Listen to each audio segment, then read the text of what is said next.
Welcome to Northbound, Alaska, the Trucking Files, a podcast where we talk to haul road drivers, both past and present, to carry on the knowledge and experience of one of the toughest roads on Earth.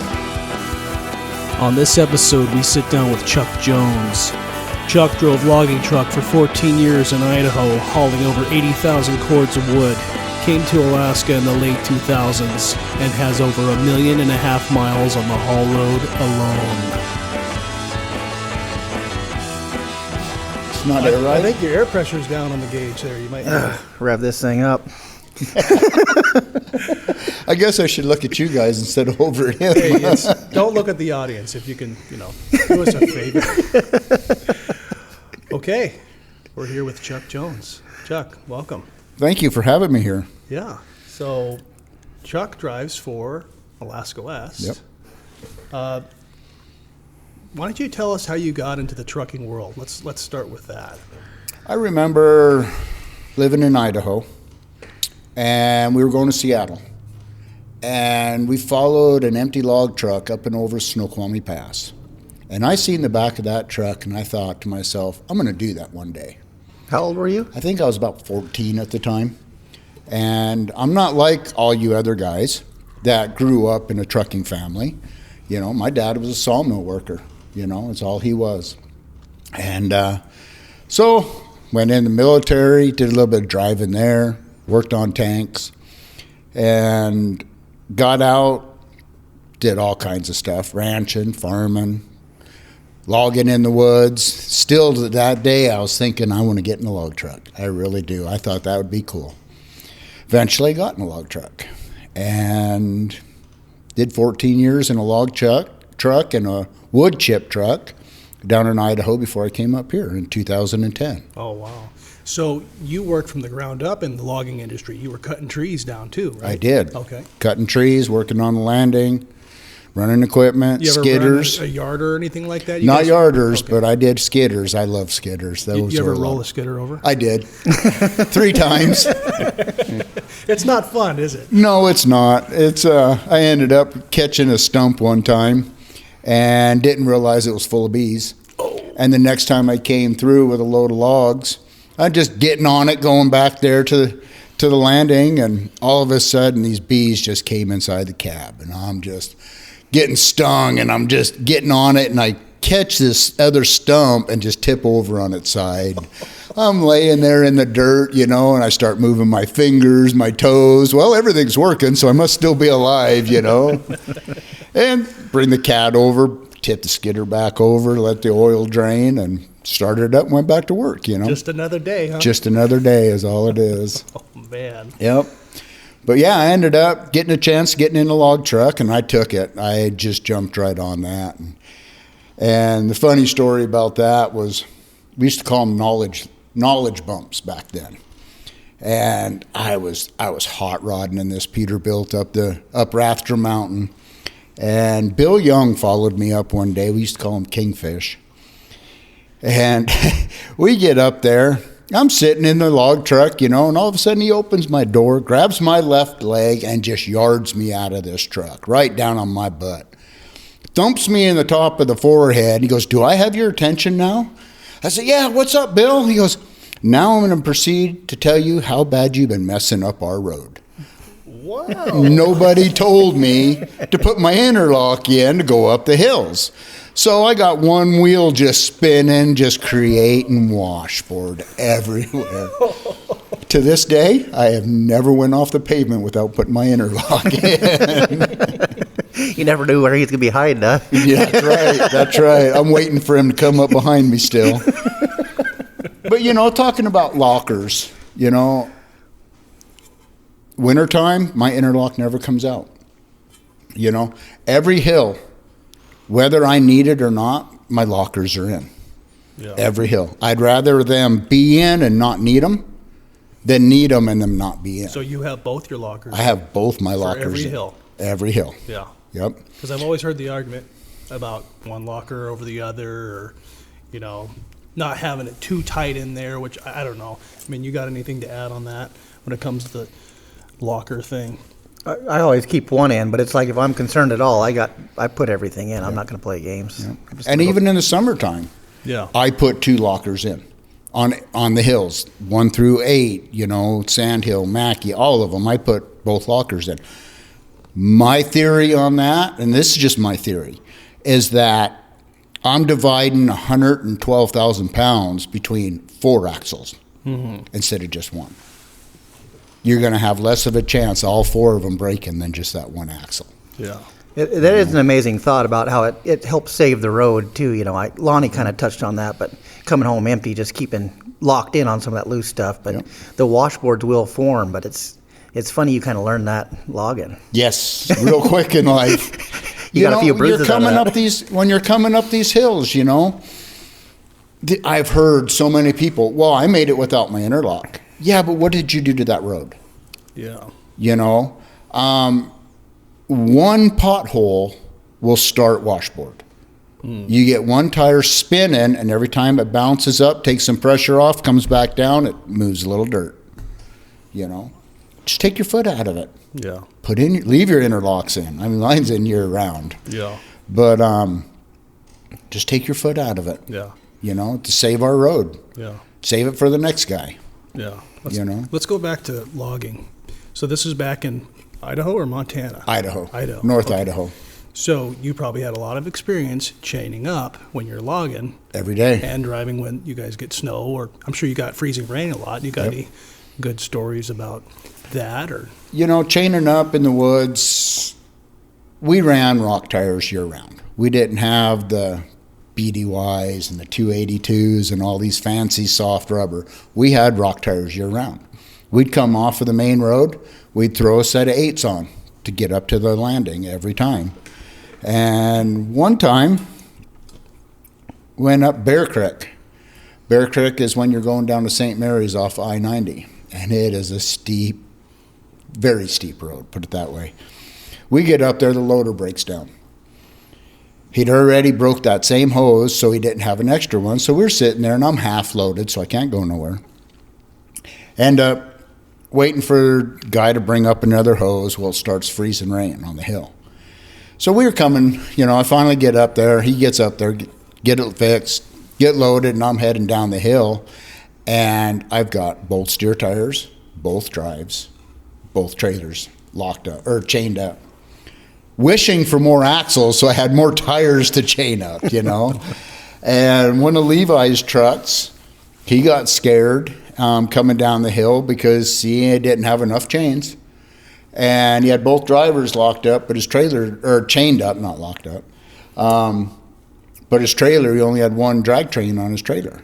And it slid off the road. He jumps out of the truck, darn near gets ran over by his drives, and ends up off the road, down and smashes into a tree, Even there, it's dangerous. You got to be on top of it all the time, Did you ever roll any log trucks back then? I have.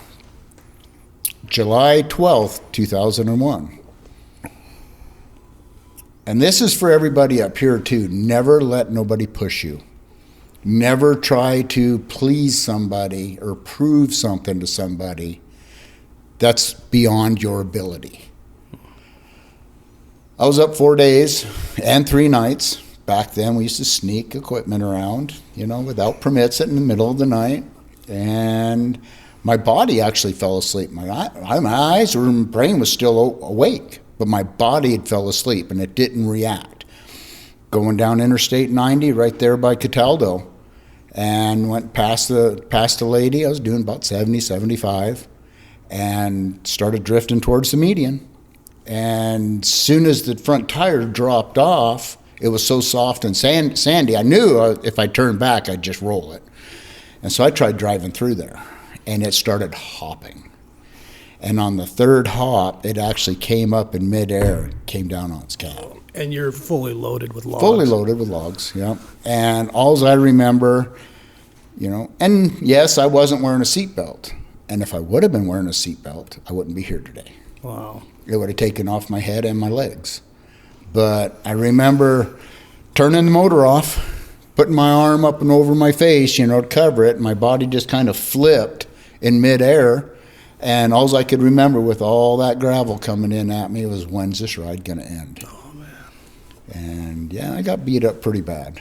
6 days in intensive care. Probably just felt like an eternity in there, huh? It did. It just seemed like it was sliding forever, you know. And it's one of them things, I will never let nobody push me, ever. And did you ever like bring your kids trucking with you when you were logging back then? And my daughter was supposed to be with me that day, but her aunt came and took her the night before. Oh, wow. You know. So talk about a miracle there, right? Yes. Yep. And if she would have been in there sleeping on that floor, she would have been crushed. And what ifs beat you up. They do. Yeah. What if she would have been in there, you know? Wow. So what did you learn anything from that? Yeah, don't let nobody push you. Yep, get some sleep. An hour nap during the night is not enough. Yeah. You know?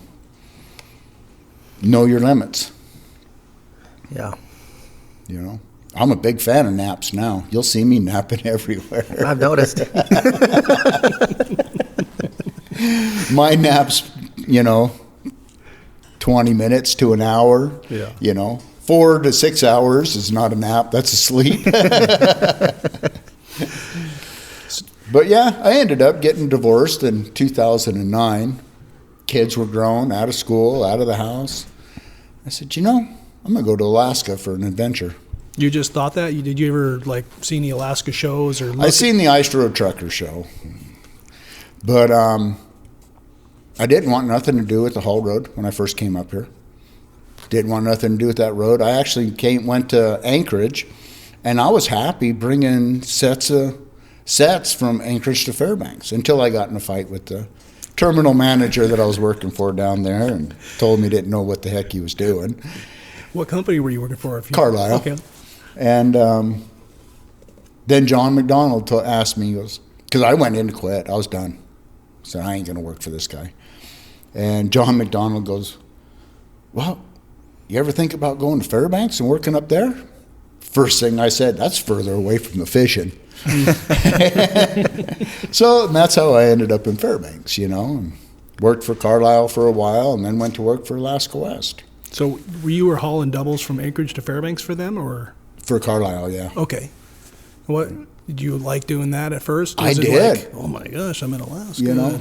I remember I hauled logs. I never had a hazmat, And when you do a background check, I thought when you went in and take your test, DMV did a background check. I didn't know you had to go someplace else. And so I go in and take all my tests and stuff, and she goes, well, do you have your hazmat background check? I said, no, I thought you guys did it. No, you have to get that done on your own. So I'm working in the yards, and night shift, putting sets together before I started driving. And I can remember they had a load going to Kenai. Single load, just single trailer going to Kenai, non-hazardous. And I got down there by Turnagain Arm, full moon outside. It was just getting dark, about 1 o'clock in the morning. This is wintertime too? This is summertime. Summertime. And I'm sitting there thinking, I'm driving truck in Alaska. This is awesome. I'm driving truck in Alaska, And I loved it, The freedom of being in a truck is what I enjoy the most, And come up, started driving the haul road after leaving Anchorage, and not knowing anybody, and not having family in trucking, I had to reach out to people and say, hey, that's like logging. Back to logging again. There was this guy, Kinky Loggin was his name, Vernon Kinky, and he had 6 trucks, and 5 of them trucks had drivers in it over 60 years old. 20, 30, 40 years of experience, each driver, Yeah. And I do something on the hills, and it didn't work. I slide down the hills or something, and I'd see one of Vernon's trucks. I said, hey, who's in that truck? And he'd tell me who it was. I said, all right, this is Chuck. I said, I tried this coming down the hill, and it didn't work at all. And, they'd tell me, he goes, well, try this or try that, Yeah. This works for me, but it might not work for you. And so I have got this broad spectrum of drivers who made me up. You know, I didn't learn all this on my own. You know, I took everything that everybody taught me and put it together, and that's how I get up and down the road. You know, and even up here, Lonnie has been a big influence on me. You know, Aaron's been a big influence on me because of how happy he is all the time. You know, the road's not that bad. The road's not that bad. You know? Do you remember the first time you met Aaron? About 90 miles an hour on the haul road. It wasn't that slow, was it? It wasn't that slow, was it? I know it. I was governed, so it was. But, you know, Lonnie, Cameron Fisher was a big influence too. I really like Cameron. There is so many people up there that we can still learn from today. You know, but you have to talk to them. You have to ask them. You know, there's so many times where 2 years ago, when this big influx of new guys started coming up here, I started calling a lot of them out on what they were doing, dropping off hills on you and stuff like that. And they want to argue with you. And it's like, look, dude, I'm trying to help you out here. And yes, I know my voice is intimidating for some reason. I'm not that intimidating, but my voice is. And it's like, I'm trying to help you out here to teach you how to run this road. This road is different from any other road in the world. You know, not the world maybe, but America anyway. Yeah. Logging, I've come down steeper, rougher, sharper turned roads. But every corner and every hill on this road up here, you have to respect. Everything happens a little faster up here than logging, right? Yep. The logging industry, I mean, you're coming down the hill, you don't even get into high range, you know, coming down most of them hills. Yeah. You know, third, fourth gear, down the hills all the way until you get to the bottom. Then you grab high gear and go. So when you first started driving the haul road, what company were you hauling for at that time? Carlisle. Okay. Yeah. So do you remember your first trip, or did you follow somebody on your first trip, or how did that work back then? Yeah. No, actually, you rode up with somebody. Okay. And that was funny because I rode up with Zeke Davis. And he's a kick. He's a funny guy. And really didn't talk a lot. It was more me asking him questions, and then he'd answer it. And it was funny because every time we'd come to a pump station, well, what town is that? What town is that? It's not a town. There is no towns up here, Chuck. That's pump station 7. That's pump station 6. Was this in the wintertime when you first came up, or the summer? summer? It was in March. So I came up during transition. Okay, so there was a little bit more daylight out when you first were coming up. Yeah, but we left in the middle of the night. Yep. So you see these pump stations with the lights on, you're like, oh, there's a town. Yeah, that's what I'm thinking. Sweet. Well, let's go have breakfast, you know. Restaurant open? Yeah. Oh. So you went up with him for the first time, asking him questions, and then did you get to follow him the next trip? Or No, I followed somebody else, and I don't want to mention his name because he was an idiot. Basically, he was in it for the extra 5 hours of overtime bringing somebody up, you know. Okay. Just keep up, he says. That's all. That's all Just he told keep me. up. Did he tell you, okay, this hill we're going to go down to this didn't tell polling me here? anything about any hills. And then they actually approved me to go up by myself. Yeah. And what I did is I went up to Hilltop, and I sat there and waited for a while, and I found an owner-operator to follow up there. I said, this guy's got to know what he's doing, right? He did. Do you care to mention his name? No, I'm not going to mention his name. No, actually, I mean, my experiences up there were awesome. They were. We used to have so much fun. Yeah. You know, now, and it's with the times, the ELDs now kind of take the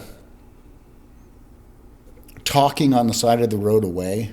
You know, we used to break down. I was working for Alaska West in one of the old classics, you know, because that's all we had back then. They were just starting to get those Cascadias in. And I was in an old classic, and the return fuel line broke right there at Baker's. And smelling fuel. I said, what the heck? So I get out and open the hood, and it's just coming out everywhere, And Freddie from Big Dreams showed up. Dale Shagan shows up. And I'm sitting there, and I'm looking, trying to figure out how to get to the back of this motor. And all of a sudden, these two guys show up, find out what's going on. They go get coveralls on, push me out of the way. I said, what can I do to help, and just stay out of our way. 30 minutes later, I'm fixed and rolling again. Wow. One of them had the hose, one of them had the fittings, and that's just it up there. Aaron may have a fitting that you don't have. Or next time you may have a fitting that I need that Aaron don't have. Actually, I think you had a fitting this summer that I needed, and you were sleeping at 12 Mile there. And I know. You should have woke me up. Well, I did. You came out and you helped me fix that airline on that trailer. But, yeah. But, and that's just it. I mean, we used to have so much fun helping each other. Now, and it's sad to say because a lot of these people are coming up, it's their last hope. It's their last hope to make $1. Because the trucking industry has gone so bad in the States, and they're pushing so hard, and they don't want to learn. They just want to run up and down that road and make that almighty $1 is all they want to do. They don't want to get to know the older guys. They want to just run up and down the road, hope they make it, Yeah. It's nice knowing that when you go up that road, you have a following behind you. Not right behind you, but people that come out behind you later in the day that if something happens, you have help on the way.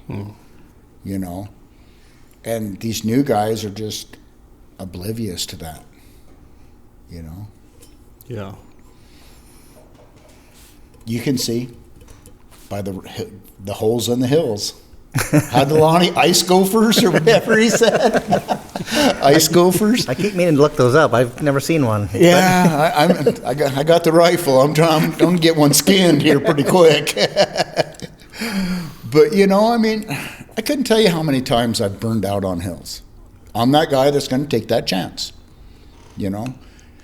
Yesterday when I came down it looked really good. Temperatures are a little iffy right now, but I think I'm going to try it, With all my experience, I think I'm going to try it. Has a better chance than a new guy saying, I'm just going to do it, And I've burned out on many hills. I couldn't tell you. You burned out on 2.5 Mile before? I have burned out and slid backwards on 2.5. Blocked the road for about 45 minutes with a loaded fuel tanker. Made a trailer go across the road? I tell you what, I was all the way up and around the top corner when I burned out. And I slid all the way almost back to the bench. And it was to the point where I'd hit my brakes and the trailer would start going to the deep side, get off the brakes and straighten it out, And finally I ended up, truck was on the high side, trailer was straight across the road. And Rob Little, Mike Hill, Zach came down, and Ronnie Foster. Remember Ronnie Foster? Yeah. That dude, I love that guy. He was awesome. He was always happy. He was. And I always wondered what he was on, but I think it was just life. But they came down the hill, and I was going to chain up for 2.5. And this is something that I wanted to talk about. I just had this gut feeling that I should have chained up for 2.5. I was going to stop at the top of one and chain up. And you felt that when you were going up one? I felt that coming down Live and Good Hill. Oh, man. And I met somebody that I thought I could trust. And, everybody's making it. You don't need chains.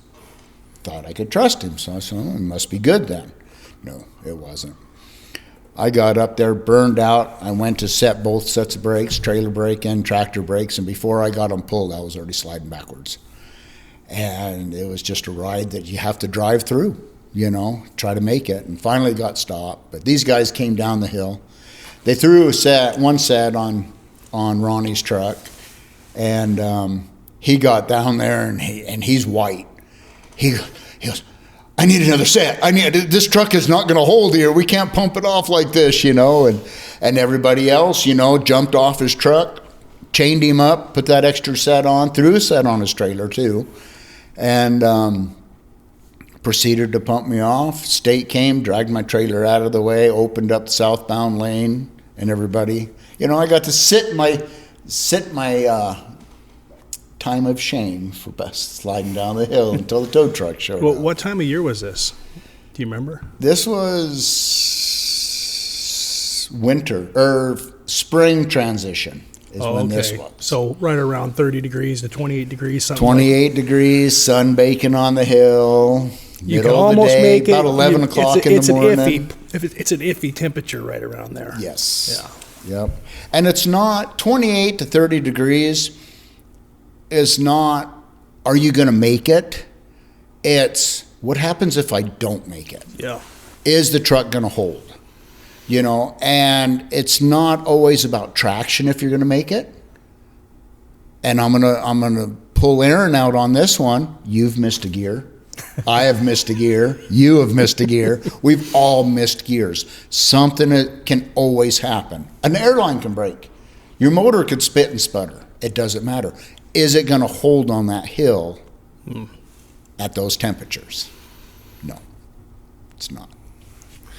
Yeah, as a kid, Dad always told me, and I don't know, he's like, if it's 15 or warmer, you chain up.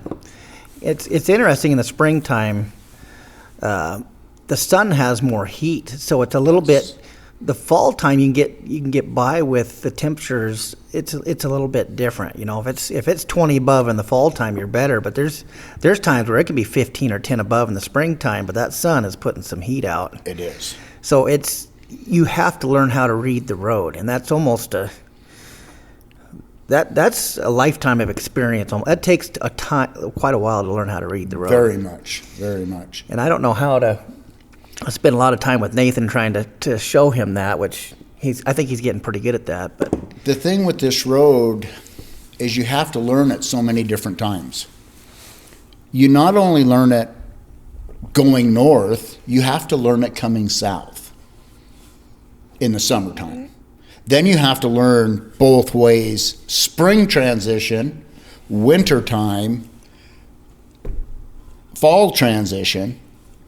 There's 8 different seasons that you have to learn this road. If you know how to run this road in the summertime, it does not mean you're going to run it in the wintertime successfully. You may get lucky. God may be with you, but that's just it. It's talking with somebody that's been up there, listening to their experience on road conditions. I went up 117, it was solid ice, and it turned 40 degrees and never slipped a wheel because the night before it was froze. The ground's still cold. The ground is froze, the ice is cold. I'd got there and it warmed up real fast. I got lucky. Yeah, it's the ground temperature, not air temperature. An hour and a half, 2 hours later, everybody was chaining up for that hill. Yeah. The time that I was there, I got to the top of it and looked at my temperature and go, oh, that was not smart, Have you had times where you've been so scared, scared to go on, or where somebody kind of encouraged you to help you go? I mean, there can be kind of a mob mentality. It's like stopping at Coldfoot sometimes. I don't like to stop at Coldfoot when the weather's bad. No. And it seems like when you're newer like that, you're still learning who you can trust and who. I mean, you talked about that earlier about listening to the wrong people, but it's I don't know. Have you had experiences like that? I've had experiences where if you stop at Coldfoot, they can talk you out of going. Yeah. And I'm that person that's going to go to the storm. Prime example, and this was epic. This was funny. I stopped. I heard there was a storm from Tulik to Slope Mountain. Blowing, snowing, drifting, everything. This is back in the day when the road wasn't lifted at all. And I stopped in Coldfoot, grab a bacon cheeseburger and fries because I knew I was just going to stop for the night. And I always carry food. I carry 5 days to 10 days of food in my truck with me at all times anyway. And stopped there and goes, "Oh, you're gonna stay here?" I said, "No, I'm gonna go to the storm." I was working for Nana at the time. And I get to Tulik just as the blower and the blade is turning around going back to camp. So I follow him down to camp. Turns into a beautiful day. I go to Prudhoe, unload, come back right to Slope Mountain's driveway, and I wait for him in the morning because it's still blowing in, you know. And these guys show up. I said, "Well, I'm going to follow you back to Tulik." He goes, "All right, come on, let's go." So we get back to Tulik, and I just had to stop at Colesfoot. I did. I normally don't stop there, but I had to stop there that day. And I walked in, the guy that was trying to talk me out of not going, he goes, "Oh, you decided to come back and wait it out here?" He goes, "No, I've already been to Prudhoe and back. I'm going to get another load." "What? The road's open?" I said, "Well, it was when I showed up there last night." Really, you know, and timing is everything on this road. Timing is everything. Well, it's like Aaron said before, 5 minutes might be, between getting home or being 6 days up there. Yep. Yep. There's been times where Terry Dunn, I love that guy. He is so much fun. He is such an instigator too. We had one heck of a ride up there. He slid back 2.5, ended up putting 2 sets of chains on, get his trailer out of the ditch. This is when he was running for Colville. And there's a 70-mile-an-hour wind forecast for up in Prudhoe. So we're trying to get to Prudhoe and out of there before it hits, right? Well, he ends up burning out on the knob. And we met Gary Healy. He goes, "Well, you better chain up too, Chuck, on top." He goes, "Snow's getting deep up there." He goes, "It's probably 18 to 2 foot there on the Koya cuts." Oh, man. Okay. So I throw a set. He helps Terry Dunn get his chains on, get him up the hill. And kid you not, we met Lonnie and Bartman, and they are pushing snow with their bumpers. And I'd never seen the drifts as bad as I did right there north of the Koya cut where the pipe crossing is. I hit a drift and lost everything. I just seen a white sheet in front of me. Finally clears up, and I get going again, and there's another one. It's like, where are these drifts coming from? I've never seen them here before, and we meet Lonnie, and I tell Lonnie about it, and we're still in radio contact. He goes, "You wasn't kidding about these drifts. These things are huge down here." But we end up going through all this snow, and Frances, she's a state worker. She was working her butt off trying to keep the road open between Coldfoot and the shelf because there was so much snow. And we get up, unload, we make it back to pump 2. And that storm comes in. It took an hour to get from pump 2 to the top of 62 Mile. Wow. And I told Terry, I said, "I'm done." I said, "Unless you want to lead, I'm sitting here until this is over with." He goes, "We going to bed?" I said, "Yep." He goes, "Good night." So, about 4 o'clock in the morning, I wake up, and, before we went to bed, Joe Howard I hear him on the radio, and I talk him into coming up, to 62 Mile, because he's already into it, And 4 o'clock in the morning, so he gets up there. 4 o'clock in the morning, I wake up, truck's not rocking back and forth, As I open up the curtain, clear blue sky, just a beautiful day, Well, it wasn't clear blue sky yet, but it was clear outside. It was still dark. Mm-hmm. And go pound on Terry's door and get him up and wake up Joe, and we get to the ice cut. I said, "Terry," I said, "I'm having a hard time here. Do I hit it hard in case there's a drift there, or do I come around that corner slow in case there's a truck in the drift there?" He goes, "Oh, quit being a wimp and just hit it hard," he says.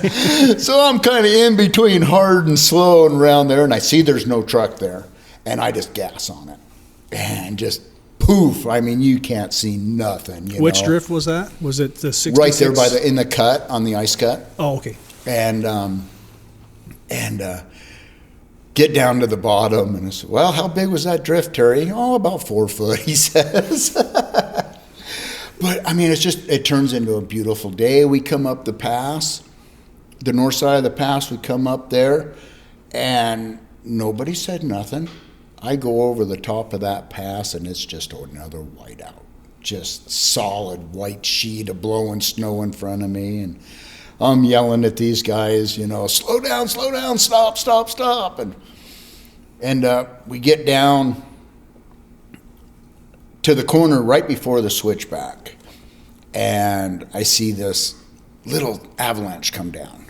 And I'm looking at it, thinking, I can make it through that. And I tell you what, my guardian angel grabbed my right leg and slammed it on the brake. And because I was going to go, and something stopped me. And I'm sitting there, and I'm yelling at Terry that I'm stopped, and I'm sitting there watching it.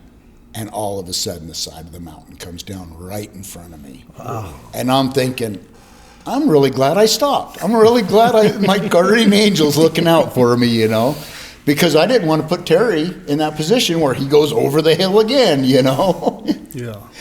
But, we sat there, I don't know, 5-6 hours waiting for the state to come clean it up, and we took off, But So were you pretty new to going through drifts at that point? Is that why you were asking Terry, like, how fast should I go? No, at that point, I kind of thought I knew what I was doing. I was winging it, Yeah. But talking about drifts, there's one thing that I wanted to bring up about that. This year's been really bad with drifts on, like, the Beaver Slide, and everybody, and I understand, I do understand, everybody wants to take that easy trail right down the middle in between the drifts, Me and Lonnie been running that southbound lane right through them drifts, and there is times, especially when the wind's still blowing, if you make tracks through them drifts, a lot of times that wind will blow them away instead of continuing on. So I'm not saying run through the middle of the drift where it's 3 foot deep, but try to run at the edge of that drift and cutting off the ends. Yeah, everybody keeps chipping away at it. So just like half your truck, you're not driving the whole thing through that because it'll pull you off. Well, that one day I was, yeah. But Lonnie was right behind me to pull me out if I needed it, you know. And you guys got weight too. Yes. Yeah. We're 112, 115,000 pounds, going downhill. Yeah. I'll even hit them going uphill if I got good traction. Yeah. I'll scoot over, hit them. If I start spinning or something, I'll come back, get my traction, go up, get my speed back up, and go over and hit some more, Yeah. And a lot of times we have just ourselves to keep that road open, Yeah, it's even when it's snowing. I remember Johnny Hill talking about that. I rode with him for some reason, but he'll run down the other lane just to blow the snow off. If there's an inch or two of snow, and just blow that snow off so the guy that's pulling the hill doesn't have to push through that snow. But Absolutely. It's interesting to think about you talking about going through these drifts, and what people don't realize is they need to be keeping their brakes dry when they're doing that. Mm-hmm. It's people forget about that, but running through that snow, or if you're in drifts where you're not used to having them, you need to check your brakes occasionally, make sure they're dry. And it's amazing how many people don't know that. And it's amazing what we do while we're doing something that we don't realize we're doing because we've been taught and done it so long. Prime example, that time going down the Beaver Slide. My foot was on the brake the whole time. Just a little bit, 5 to 7 pounds. That is keeping my brakes dry in case I do have to stop. Yeah. The whole way. And you're right.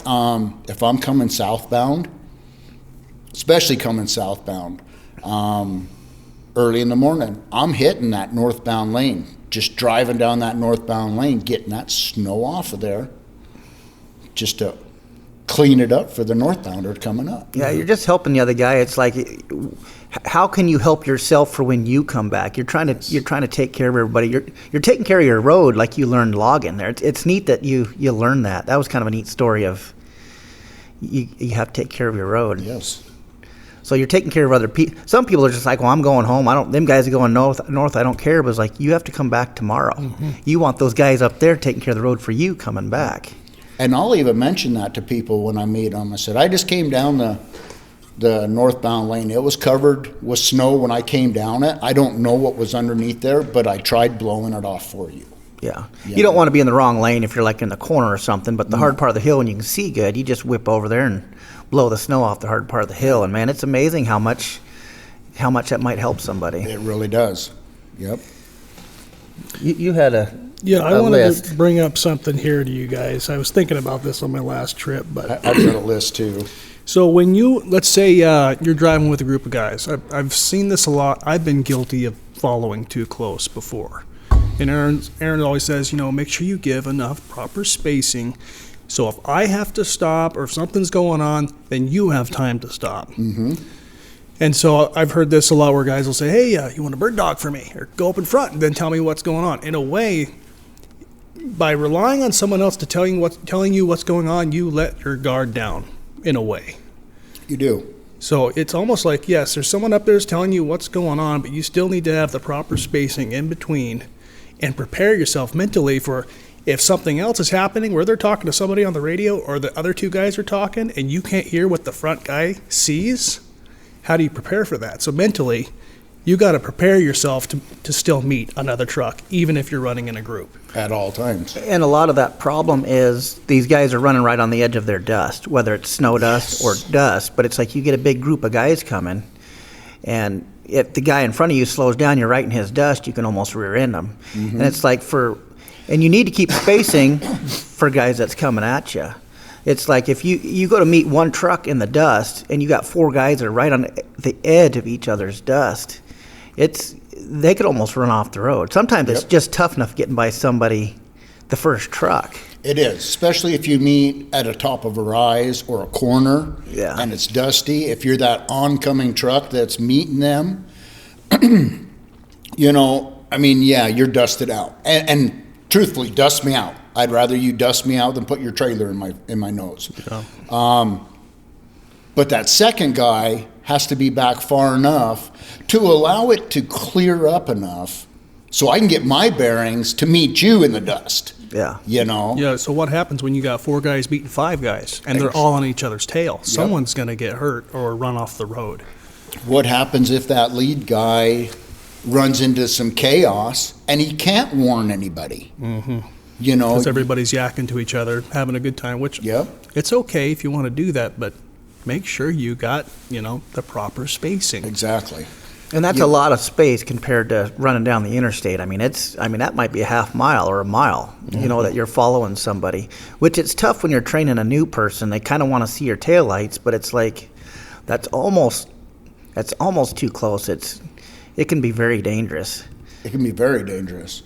As you're training a new guy, as long as he can see your dust ahead of him a ways, you're still in radio contact. Mm-hmm. You can still train him that way. And you can teach him, okay, we're coming to this corner, we're coming to this hill. But don't get on somebody's butt, We do it. We have fun doing it, going up the hills.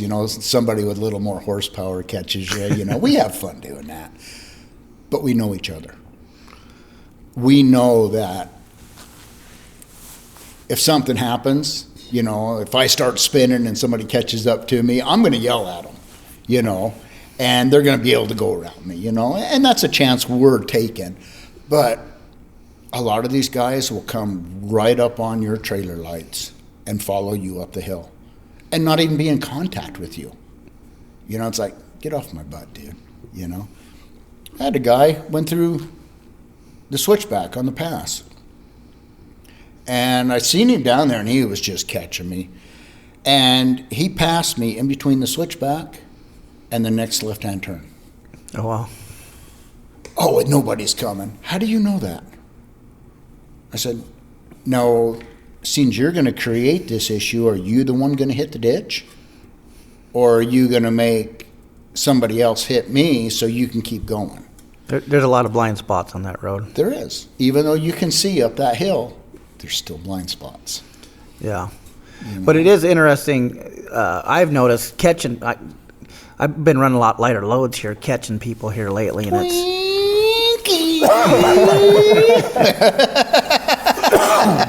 it's funny how you can catch people, and it's like it used to be. Whenever you got to the top of the hill, somebody let you around, and it's like I keep catching these guys, and then they just want you to follow them, and it's like then you're right on the edge of their dust. It's like I don't.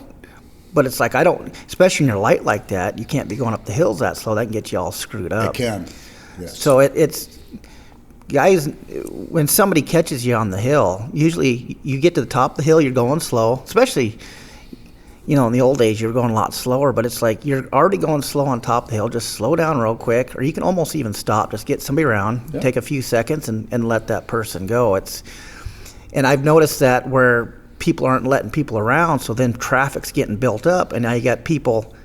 You're kind of creating road rage. People, they're running in their dust too, because they're getting impatient because they're so much lighter, and they want to get around. This guy won't let them around. Then traffic's building up, and it's very dangerous for the guys meeting this group. It's no fun meeting a group of people that's right in each other's dust up there. So, I mean, letting people pass, it used to be so common, but it's not that common anymore. No, it's not. That common sense, it's gone. Yeah. The other day, I won't mention anybody, but, somebody's speed restricted. Well, there was 4 of them. And me and another guy was coming up behind them. And they would not let the other guy around. It's like, you see him back there, he keeps catching you. Just let him around. It's that easy, Yeah. Or they won't slow down. Yeah. Because I'm staying at 50 miles an hour. Yeah, we caught a guy coming off Galbraith there one day where I think there was 5 empty trucks. I don't know if you were with me or not. I think there was 3 guys behind whoever was with me, and we caught a backhaul. The guy had 40,000 pounds of pipe on in Galbraith, and he slowed down and let these guys come up the hill. And it used to be, you'd almost, with a backhaul like that, you just stop and let these guys come around you and go. This guy had us follow him all the way to the pass. And we got 5 empty trucks, and he starts up the pass. And it's like, we're going to go up there at 40 mile an hour. He's going to do 20. Mm-hmm. And we got around the switchback, and I just went around him. It's like, I'm not going to go up here this slow. And then he's getting all pissed off. And it's like, that's pretty selfish. It is. Yep. You got to have the right attitude. For you sure. do. Yeah, it's almost like, I don't know. I don't know what he was doing, but there's no point in holding somebody up. It starts making people mad, and then there's the wrong attitude out there. It does. Everybody gets angry and makes bad decisions then. Yeah. I mean, I'll come up behind somebody, and I'll get on the CB. Is it all right if I get around you as soon as we can see? If they don't answer, I'll say it again. And, it's one of them things where, okay, if you don't let me come around, I am going to come around you, Yeah. I'll come over, get in the other lane, have my blinker on, and I will high beam you with everything I got to let you know I'm coming around. Yeah, and it's the wrong attitude, and bad things happen with that attitude. And it does. That's one of the first things I learned up there. Somebody catches you, whether they got more power or lighter load. I mean, you can be grossing 50 or you can be grossing 115 or whatever. It might be the experience of the road, knowing the road, that you can run a little bit faster. Yeah. Yeah, it's interesting. Did you have more on your list? I did. Well, to these new guys that are coming up. Yeah. To these new guys that are coming up, I have seen over the last 2 years, we live in a beautiful state. Very scenic. To see the amount of garbage on the side of the roads and in the pullouts is just disgusting nowadays. Yeah. It is. And even some of the old timers pulling some of these big loads wrapped in this white plastic. You see it everywhere, and then what really irritates me is when you see it in a pullout. That means they pulled over, tore it up, crinkled it up, and threw it over the pullout. You have pilot car trucks. Put put it in the back of the truck. What's it take to put it in the back of the truck, throw a spare tire on top of it so it don't blow over, and bring it back to town, put it in a dumpster? Yeah. Take your garbage home. Every day I start out with a Fred Meyer's or Safeway, grocery bag, and I hang it in my truck. Every night that bag gets tied up and taken out, whether it's full or not. Yeah. Take your garbage back to town with you. Yeah, that's pretty simple. Big one. This is a big one. Be humble. Everybody screws up. Everybody screws up on that road. Got your head up, your yin yang. Yeah, Lonnie calls that Chris. Chris. But we're always going to meet somebody on blind turns, top of little rises. We're going to rock each other. I reach over, grab that mic. I'm sorry. Hopefully I didn't rock you too bad. To diffuse the bad attitude from them against my company. It's gonna happen. Don't slam on your brakes. Things happen when you do that. It's rocks. It's a gravel road. Our companies know this, right? Owner-operators know that you're going to replace a windshield a couple times a year, It's just you have to put it in the budget. You do. But say something. The other day, I'm not going to mention any names or anything, but the south side of 62 Mile was foggy. You could not even see the bottom of it. A guy hears on the radio, I'm going to come around your water truck. He's thinking, that sounds really close. So he gets on his jakes, starts slowing down. Sure enough, halfway in that hill, this truck's coming right around the water truck, right at him. He's able to get woed up and let the other truck in. Well, the truck that's following him is already out going around the water truck. And he realizes it and pulls back in. And my buddy gets on the radio, goes, that's pretty stupid. That was really stupid to do. No response, no nothing. So he is very upset all the way back to town. He's mad because this guy didn't say anything. Just admit your mistake. Say, man, I screwed up. I should have never done that right there. I am so sorry. There was no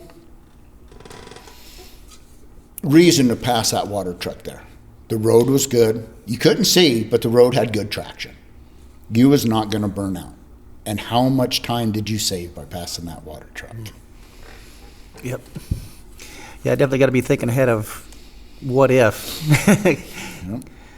It seems like that, for me, that 62 mile, that comes up pretty quick when you're moving along there, 50, whatever. And if you're, talking on the phone, that's a distraction too. You're on your Bluetooth headset and then, I'm getting ready to drop off 62 here. And then if you're moving right along, there's no one in that pullout, you're moving along. Yeah. And then you pop down there and you don't see anybody way down there, but then, whoa, here's somebody right here. It's like, my head wasn't in the game. Yep. So you need to have your head in the game when you're coming up on these corners or these drop-offs, like Sand Hill, for instance. How many times have you've seen a guy fly down that? Oh, many times. And just call it out. And it's like, what if there's somebody spun out right at the very top there, and you're doing 45 mile an hour off that thing? You need to look down these hills and make sure there's no one stuck in the road. Yeah. And that's summer and winter, because wintertime spun out. Summertime, I'm gonna drop the bus on him this time. Dale Foster was coming up Mackey, blew a front U-joint right in the middle of Mackey. He is stuck in the middle of the road. He cannot do nothing. I knew about it because I was on the Alaska West Channel, and so I stopped, and there was another truck that was helping him get up the hill. But still, they're out there walking around the truck, trying to get hooked up, not paying attention what's coming off the top of that hill. And if you blast off the top of there at 50 miles an hour, you ain't going to get stopped. And even if you do get slowed down, in the summertime, you're going to be throwing rocks at everybody. Even at 35. prime example. And it was funny because we broke each other's windshield. We both rocked each other. There was another guy that I met. Where was that? Top Ice Cut. We both slowed down to about 10, 15 miles an hour because you could just hear the rocks hitting the fenders and the fuel tanks. And we both slowed down to about 10, 15 miles an hour. And sure enough, we both rocked each other. You know, it's like, really? We're laughing about this. And you're like, even hey, you rocked me. Yeah, even at 10 miles an hour, we rock each other, you know? Because it happens, you know, it happens. Was that springtime when that happened? It was going into spring, yep. Okay. Yep, right temperature, you know, just one of the things. Rocks sticking a little more of the tires, yeah. You know, it's really funny, though. Yeah. Another thing that, like we were talking about, things change. 5 minutes can make a difference, you know.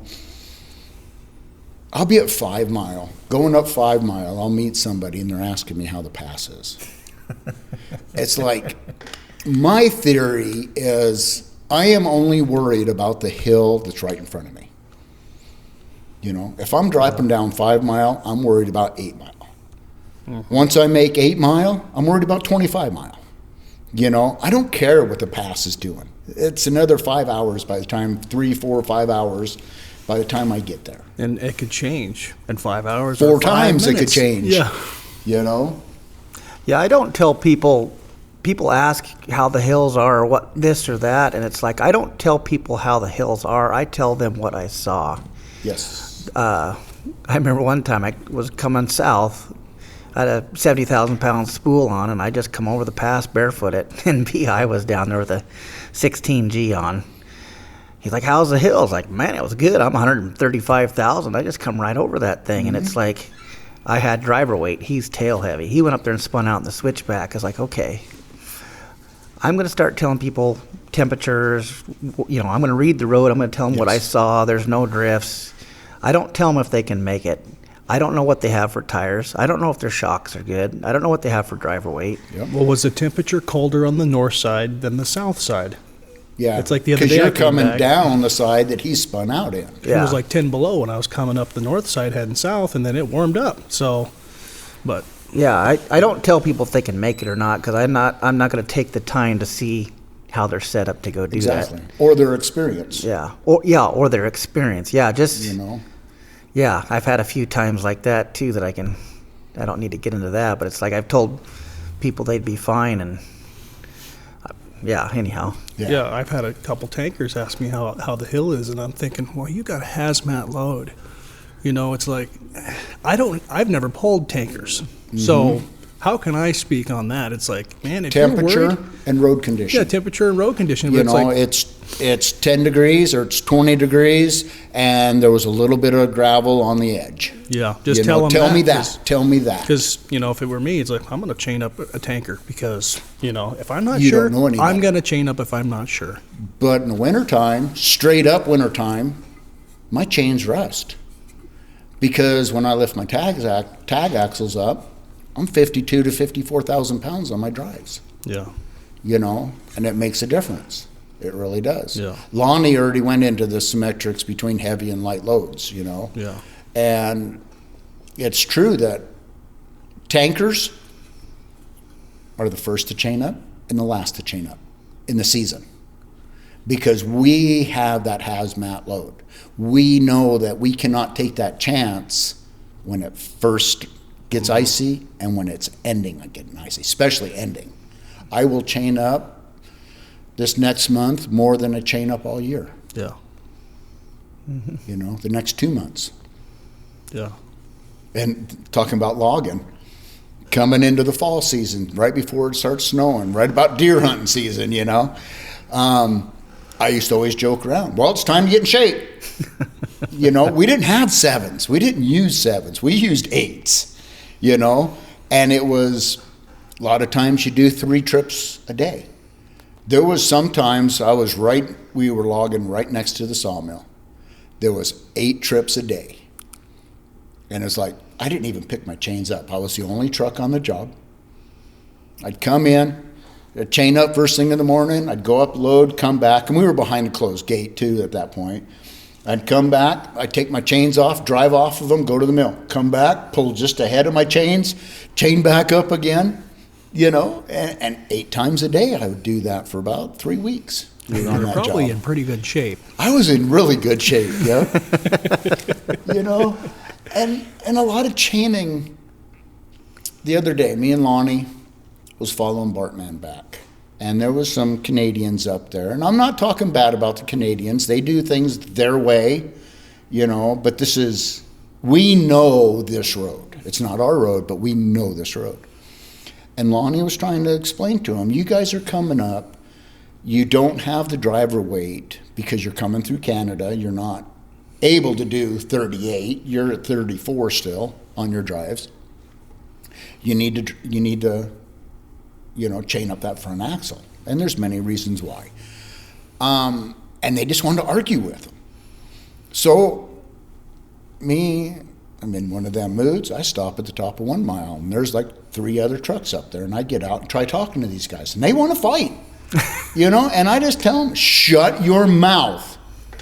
I said, between these 3 trucks, we got 70 years of experience up here. We know what works and what don't work. I said, we're not trying to tell you what to do. We're trying to help you get up and down this road and save our road at the same time. That's all we're doing. It's that simple. Yeah. And it's the simple fact of getting home to your family safely every other night. Mm-hmm. That's the biggest thing, getting home safely. Everybody, And it's just one of them things where I feel like I'm left out. You guys brought lists. I didn't come prepared. No, I know. Well, that's what happens when you get old. You need, I don't have my sticky notes. And then the problem is I'll forget where my sticky note is, so I got a sticky note on my bill of my hat telling me where my other sticky note's at. But, I see a lot of this, too. I've got my butt kicked so many times when I thought I was something that I wasn't. So I've always been humble. I always have. I talk a lot of chaos, but deep down, I am very humble. And to try to prove something to somebody up on that road is wrong. The only thing that you need to prove to anybody is to yourself that you can make it safely to Dead Horse, get your load there safely, unload, and make it home safely. That's the only thing you need to prove is to yourself. You don't need to prove nothing to nobody else. For the experience that I have on the road, for me trying to keep up with you, it's not going to happen because you know that road that much better than I do. For Nathan to keep up with me is the same way as me trying to keep up with you. We all have that different experience level. Plus your trucks run better than ours. But what I'm saying though is blows. The other day, me and my good buddy that gave me this cup right here, we're going through the blow. We get into it, and it's not bad. I'm leading. I set it at 45, and we're good at that. Gets a little bit more hairier. I slow down to 35. And we run all the way into Dead Horse at 35 miles an hour. And you got these people that it's almost a challenge. How fast can you go through this? Well, I made it in an hour and 15 minutes. I made it. That's all that matters is I made it, And there was one blow coming out of Dead Horse. It was a beautiful day, beautiful sun dog. Oh, man, it was just gorgeous leaving Dead Horse. Get out there, get into a little bit of blowing, about 20 mile. Next thing I know, I hear somebody, we're off the road. Is the road blocked? No. Get him in your truck. Can you pull him out? No. Get him in your truck and get going. So he's blocking the road. The guy who's on the road is blocking the road. And it's like, you need to move. there's 3 other trucks that came up behind me that want me to lead them through this blow. They're already fogging up. I said, we need to move. Well, it'd be nice to have that option. You have that option. Get that man in your truck and go down the road, you know. And that same day, we're telling everybody, I'm in contact with people up at 62 Mile. Tell them to stay up there. Just tell them to stay up there. I'm doing 5 miles an hour. Looking out my side mirror at the edge of the road. Plus, I want them to stay up there so I don't have to pay attention where they're at, so I can get out of there. By the time that I got out of it at 47 Mile, there was 7 people off the road. Why? Why did you chance that? You know, why was you going so fast that you went that far off the road? Yeah, and who knows? They might have been doing 15 and that was too fast. It might have been, you know. But, you know, it's the only thing you got to prove is that you can make it home every night safely. Yeah, it gets real expensive when you go off the road like that. Yeah. Yeah. That, or even, you know, especially as an owner-operator, you know, you got to pay for your own bills.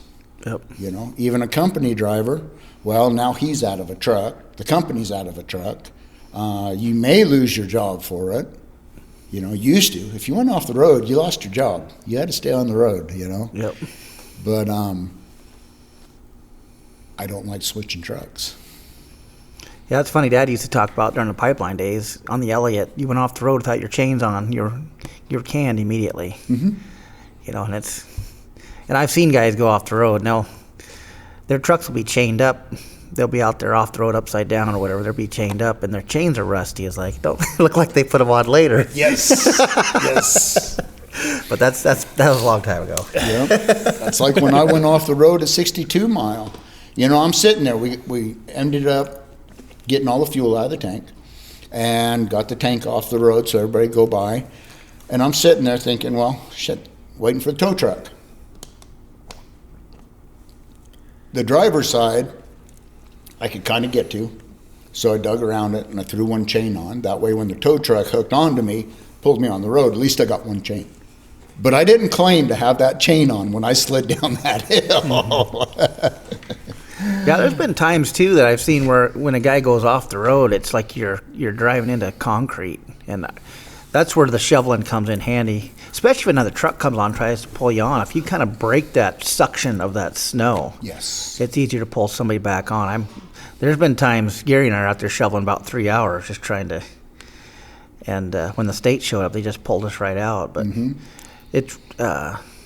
yeah, Terry and I had another time. We had 2 trucks hooked on to an empty truck, 2 loaded trucks hooked to an empty truck. He didn't do any shoveling, and man, it was all we could do to get him out. And man, about a week later, Terry broke his frame on his truck. And really, we always figured it was from horsing on trying to get that guy out because he was. Oh, wow. That was, but yeah, it's just like getting stuck in the mud. When you drive out in that snow, it's soft. When you get out there and you sit there for a little bit, it's like setting up in concrete. It sure is. So that's why I carry a shovel. Yeah. Yes. One guy got stuck in that Tulik drift a few months ago, and we had to wait for him. But I remember hearing on the radio that the state was having a hard time pulling him out with the blade. Yes. It's like we can't get him out of the ruts. That's what they were talking about. So if you do get stuck in a drift like that, shovel out what you can. Yeah. Make it easier so when they do come to pull you out the next day, they're not going to have to fight hard to get you out.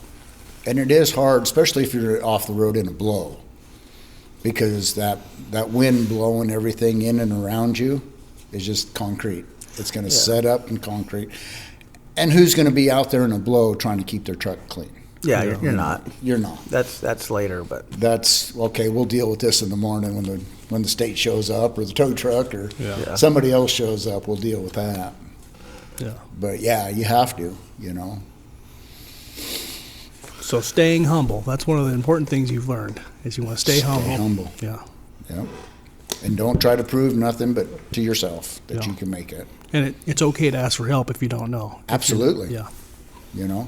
And I've tried talking to some of the new guys, but it's like, there was times I met this one guy. I was supposed to bring him up the Hall Road. I met him up there at Hilltop. And by then I've already got an attitude with new guys, you know. And he meets me, introduced myself, shake his hand. I said, Now, are you going to listen to me, or do you know everything? Well, I've got 3 million miles down on I-10. You know, it's like, are you going to listen to me or not? If not, I'm not going to waste my breath trying to teach you. Yeah. You know, but then again, I brought a guy up there. It was summertime even, and we hit the top of 2.5 mile, and he goes, "Are all the hills like this?" I said, "Yeah, there's quite a few of them that are that steep." He goes, "Do you think they're going to be mad at me if I don't take this job?" I said, "No."